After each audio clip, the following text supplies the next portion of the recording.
Kahal Kadosh V'Nirvat, Shalom Aleichem. Nous allons essayer de nous pencher sur le 45e chapitre du Sefer Bereshit, au début de Vaïgash, au premier verset. Velo yachol Yosef lehitapek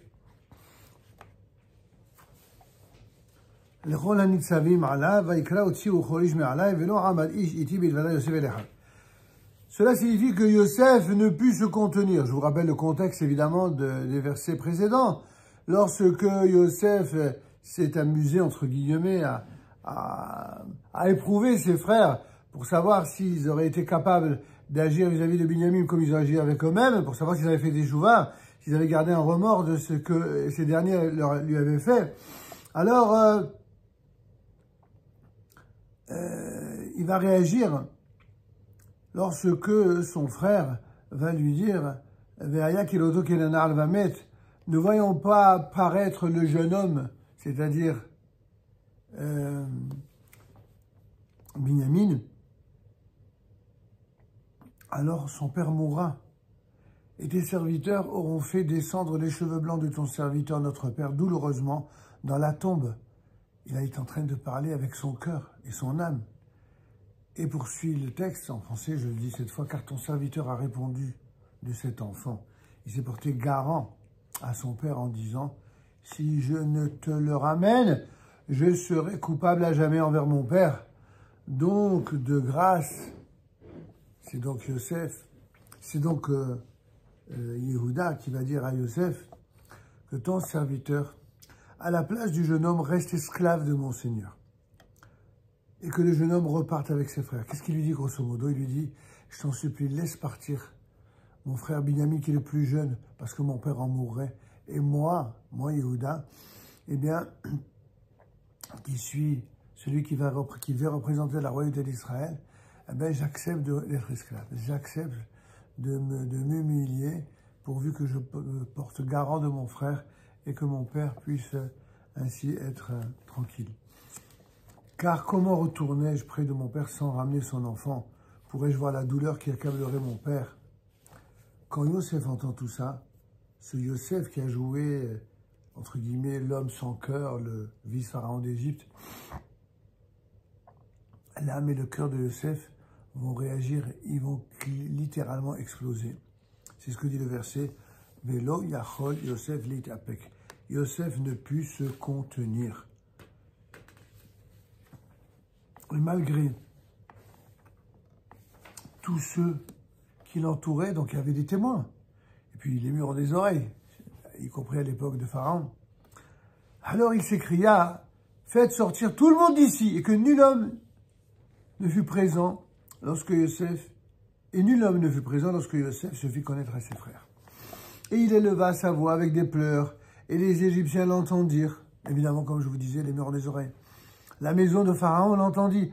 Le téléphone arabe existait à l'époque déjà, d'une certaine manière. Et tout le monde était au courant de ce qui venait de se passer.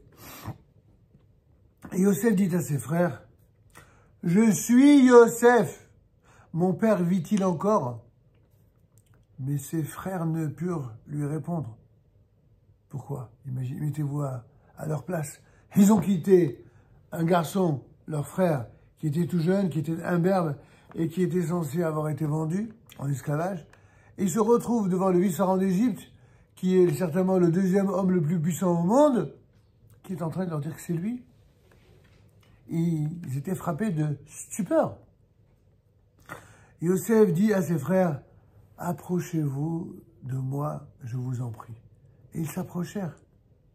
Donc, un frère qui parle à ces mêmes frères où il n'y avait que de la haine apparente entre eux, tout d'un coup, il a fallu que ces événements les opposent puis les rapprochent. Et c'est ce que va dire Yosef.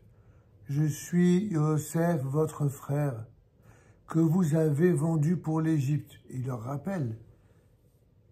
Pourquoi il leur rappelle ça? C'est pas pour faire un reproche. Pour leur signifier qu'il n'est pas en train de raconter des histoires.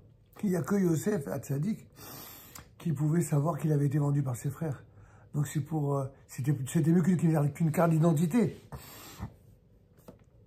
Et tout de suite après, parce que jusque-là, il ne savait pas encore quelles seraient les intentions, Est-ce qu'il dit ça pour se venger? Est-ce qu'il dit ça pour avoir le dessus? Non. Ne vous affligez point, ne soyez pas irrités contre vous-même de m'avoir vendu pour ce pays, car c'est pour le salut que le Seigneur m'a envoyé avant vous. Qu'il est mihya chez la Hani Elohim, lifnechem. Cette phrase tellement merveilleuse qui montre ce qu'est un vrai frère juif vis-à-vis de son frère, où il ne laisse aucune place à la rancœur ni à la rancune.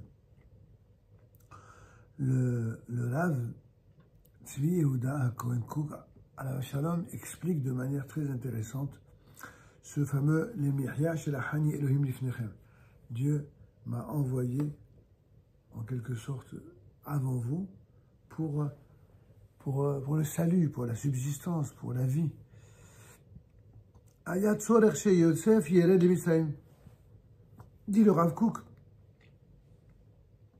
Il était une nécessité pour Yosef qu'il descende en Égypte, et ce pourquoi afin qu'il soit apte à devenir un roi. Et cette aptitude, cette capacité à devenir roi, eh bien, il ne pouvait l'apprendre qu'en Égypte. Où est-ce qu'il allait l'apprendre? Certains croient qu'on s'improvise roi, qu'on s'improvise chef d'armée, qu'on s'improvise économiste, on s'improvise rien du tout, on s'improvise rien. Pour être compétent dans quelque domaine que ce soit, on doit l'apprendre de ceux qui en ont la compétence. C'est d'Afka quand on est dans la Torah qu'on comprend ça mieux que n'importe qui, quand on est dans la vraie Torah. C'est pourquoi la Torah dit qu'il est Mihya chez la Hani Elohim Lifnechem. Dieu m'a envoyé avant vous pour le Mihya, c'est-à-dire la subsistance, mais également pour la sauvegarde du peuple d'Israël. Ma chez Mehave Achana le Malchut d'Israël. Tout ça, c'est une sorte de stratagème divin pour nous préparer à la royauté d'Israël. On raconte que lorsque certains Bachorim étaient d'office enrôlés dans l'armée russe, eh bien, on s'est adressé aux Talmidei Chachamim de l'époque pour leur dire mais peut-être qu'il faut déserter pour ne pas avoir à combattre, à prendre les armes. Et on dit qu'un des Chachamim consultés à l'époque fut le fameux Chafetz Chaim, qui a dit pas du tout, il ne faut surtout pas les empêcher d'aller faire l'armée, au contraire. Aujourd'hui, ils font l'armée dans une nation et dans une puissance qui est étrangère à la terre d'Israël, mais demain, le peuple juif sera sur sa terre. On aura besoin d'hommes d'armée qui soient compétents. Il n'y a qu'ici qui peuvent apprendre à cela. Et on rapporte ces propos du Chafetz Chaim, en l'occurrence le 11, c'est son propre fils, le fils du Chafetz Chaim qui rapporte ce témoignage. Et donc ce que le Rav Kook nous dit ici, c'est à peu près la même chose. Il dit que lorsque Yosef HaTzadik dit qu'il est Mihya chez la Hani Elohim Lifnechem, Dieu m'a exprès envoyé, en quelque sorte en avant-garde ou en éclaireur, c'est pour me préparer à la future royauté, pour préparer la future royauté d'Israël. Et ajoute le Rav Kook, car b'mahalach hadorot bagola. Et c'est ainsi que cela s'est fait durant la succession et le processus des générations dans la Gola, c'est-à-dire dans l'exil du peuple d'Israël, dans la diaspora. La manu etzel hagoyim sidre anhagat amedina vesidre tzava. Ce sont chez les goyim, chez les nations du monde que nous avons pris comment gérer et diriger un État, comment gérer et diriger une armée. D'où pouvions-nous savoir? Et cette façon dont nous avons appris cette gestion, eh bien, constitue, dit le Rav Kook, Shehem hachana l'hakamat medinat Israël. Cela nous a servi pour nous apprendre à ériger un État juif, l'État d'Israël, qui nun am Israël al admato. Et comme le dit le Rav Tzvi, l'État d'Israël, ça n'est rien d'autre qu'un nous, un des nombreux noms portés par le peuple d'Israël sur sa terre.